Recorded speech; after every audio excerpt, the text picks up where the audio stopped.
The high bar back squat tutorial. Firstly, the unrack. Set the bar up at a height that is in line with your upper chest. This height should allow you to get under the bar comfortably so that when you stand up, the bar comes up above the J-hooks to allow you to walk straight back.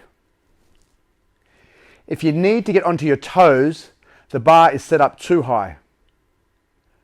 When facing the bar, ensure that the center bar marking is positioned in the middle of your face.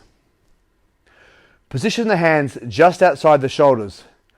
How close you can get your hands to your shoulders will depend on your shoulder mobility. But as a rule, the closer you can get your hands to your shoulders, the tighter your upper back will be. Now, if you have poor shoulder mobility, you'll have to take your hands out further. Use the indicator markings as a guide and place your hands symmetrically on each side.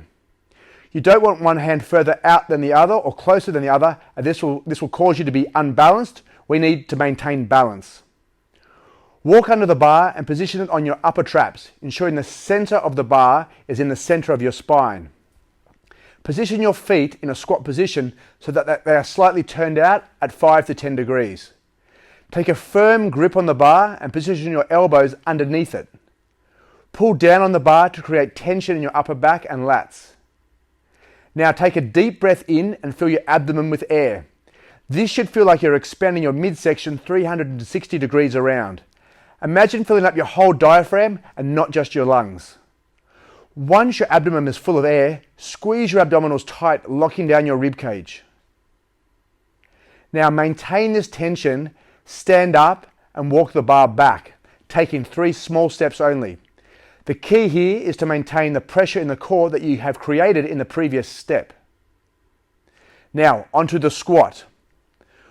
Once you have walked the bar out, position your feet wider than shoulder width and slightly turn them out at 5 to 10 degrees. Stand upright and tall, lock out the legs, keeping the quads flexed tight. Slightly externally rotate your legs to ensure that your kneecap is pointing in the same direction as your toes. Maintain a neutral spine, keeping your eyes fixed directly in front.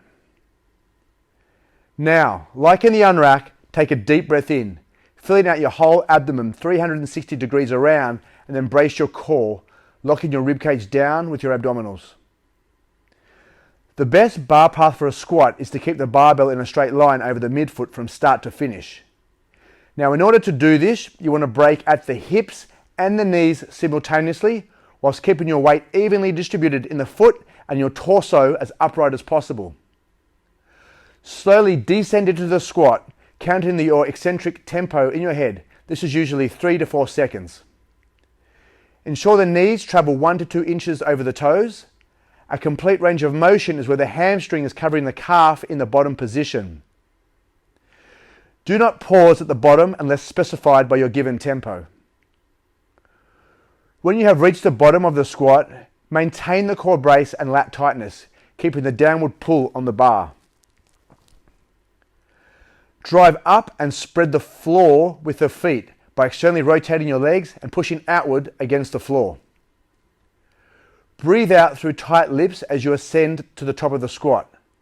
This will ensure you maintain a good level of intra-abdominal pressure throughout the squat.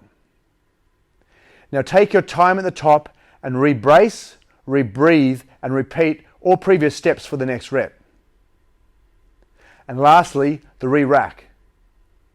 Ensure you maintain a solid core brace after your last rep and walk the bar in with control. Keep walking straight ahead until you cannot walk any further and then re-rack the bar. Try not to look around and see if the bar is in the J-hooks.